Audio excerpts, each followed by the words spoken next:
రకుల్ ప్రీత్ సింగ్ హైదరాబాద్లోని తన ఇంటి విషయంలో ఎప్పటినుంచో కూడా ఒక ఇష్యూ నడుస్తుంది. ఎట్లా అంటే ఒక రాజకీయ నాయకుడు రకుల్ ప్రీత్ సింగ్కి గిఫ్ట్గా ఇచ్చాడో, వాళ్ళిద్దరి మధ్య ఏదో ఒక అక్రమ సంబంధం ఉంది, రిలేషన్షిప్ ఉంది, మెయింటైన్ చేస్తున్నారు అని అప్పట్లో రకరకాల రూమర్స్ అన్నీ కూడా వినిపించాయి. సో ఈ మధ్యకాలంలో చూసుకుంటే రకుల్ ప్రీత్ సింగ్ మాత్రం ఎక్కువగా సినిమాల్లో కనిపించట్లేదు, సినిమాలు కూడా ఒప్పుకోవట్లేదు. అంటే ముఖ్యంగా తనకు పెళ్లి అయినప్పటి నుంచి కూడా సినిమాల వైపు ఎక్కువగా మొగ్గు చూపించట్లేదు. కాకపోతే సోషల్ మీడియాలో మాత్రం ఎప్పటికప్పుడు యాక్టివ్గా ఉంటూనే ఉంటుంది.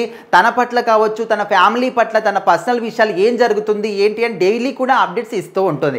అయితే ఈ క్రమంలోనే రీసెంట్గా ఒక ఇంటర్వ్యూలో మాత్రం రకుల్ ప్రీత్ సింగ్ పాల్గొంది. సో అప్పుడు తను చెప్పిన వివరాలు ఏంటంటే, ఎప్పటి నుంచో కూడా హైదరాబాద్లోని మా ఇంటి విషయంలో చాలామంది చాలా రకాలుగా మాట్లాడుతున్నారు, సోషల్ మీడియాలో కూడా ఆర్టికల్స్ వస్తూ ఉన్నాయి, అందులో ఏ మాత్రం కూడా నిజం లేదు. ప్రజెంట్ జనరేషన్లో సోషల్ మీడియా ఎట్లా అయిందంటే, ఒక విషయం బయటకు వచ్చినప్పుడు అది నిజమా కాదా, దాని వెనకాల రీజన్స్ ఏంటి, ఎవరు ఈ విధంగా మాట్లాడుతున్నారు, ఒకవేళ నిజమైతే నిజమే మాట్లాడదాము, దాన్ని ఉన్నదాన్ని లేని దాన్ని కలగజేసి మాట్లాడడం అనే విధంగా కూడా లేకుండా వాళ్ళు ఏది మాట్లాడితే వాళ్ళు ఏది చెప్తే అది నిజం అనుకొని చాలామంది ఆర్టికల్ రాసేస్తున్నారు.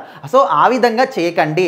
చాలామంది సెలబ్రిటీస్ వాళ్ళ గురించి ఎన్నో రూమర్స్ డైలీ వస్తూ ఉంటాయి, నెగిటివ్ కామెంట్స్ వస్తూ ఉంటాయి, చాలామంది విమర్శిస్తూ ఉంటారు, కానీ అవన్నీ కూడా వాళ్ళు పట్టించుకోరు. కానీ వాళ్ళ ఫ్యామిలీలో ఉన్న వాళ్ళు మాత్రం ఆ నెగిటివ్ కామెంట్స్ వల్ల, ఆ రూమర్స్ వల్ల ఎంత సఫర్ అవుతారో, అందులోనూ పెళ్ళైన ఆడవాళ్ళకి సంబంధించి అండ్ ఉమెన్ సెలబ్రిటీస్ సంబంధించి వాళ్ళ భర్తలు, వాళ్ళ అత్తింటి ఫ్యామిలీ వాళ్ళు ఏ విధంగా రియాక్ట్ అవుతారని చాలామంది కూడా తెలుసుకోరు.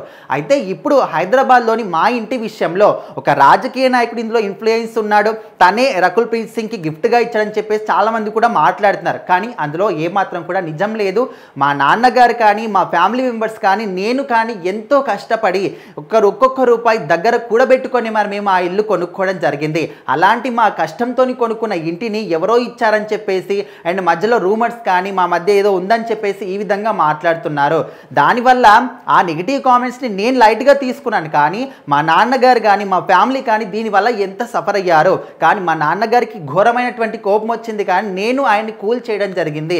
సో ఇలాంటి విషయాల్లో చాలా సెన్సిటివ్గా ఉంటుంది. ఫ్యామిలీ మెంబర్స్ మాత్రం సెలబ్రిటీస్ కన్నా వాళ్ళ ఫ్యామిలీ మెంబర్స్ ఇంకా సెన్సిటివ్గా ఉంటారు. సో ఇలాంటి విషయాల్ని మాత్రం బయటికి చెప్పేటప్పుడు అండ్ అదేవిధంగా ఆర్టికల్స్ రాసేటప్పుడు కానీ, సోషల్ మీడియా మిత్రులు కానీ కొంచెం ఆలోచించి ఈ రూమర్ నిజమేనా, నిజంగా తన లైఫ్లో ఈ విధంగా ఉందా, నిజంగానే గిఫ్ట్గా ఇచ్చారా లేదా అనే విషయాలు తెలుసుకొని మాట్లాడిన విధంగా కూడా రకుల్ ప్రీత్ సింగ్ చెప్పిన మాటలు ఇప్పుడు సోషల్ మీడియాలో వైరల్ అవుతూ ఉన్నాయి.